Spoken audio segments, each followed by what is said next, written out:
mini vlog, a coffee night with my girl. So tara at mag-jeep tayo papunta kung saan may bago kami na-discover na coffee shop. So pagdating ko sa place, andito na si Mira Babe. Siya ay mommy ni MJ. So this is the coffee shop located at Mandaluyong City. Let's check them out, guys.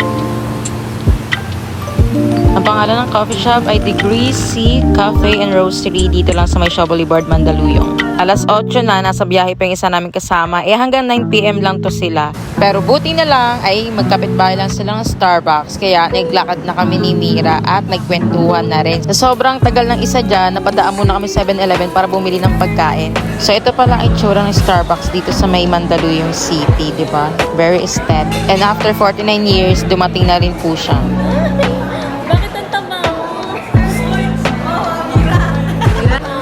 The ever. Number one ka The early bird. Always.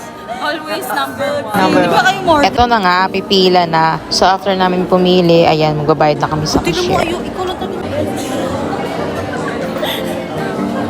Aside sa drinks, nag-order ako ng cinnamon roll na hindi naman pala gusto ng dalawang ito.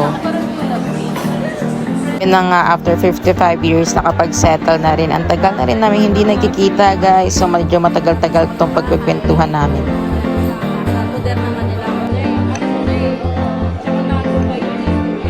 Ayun yun ito.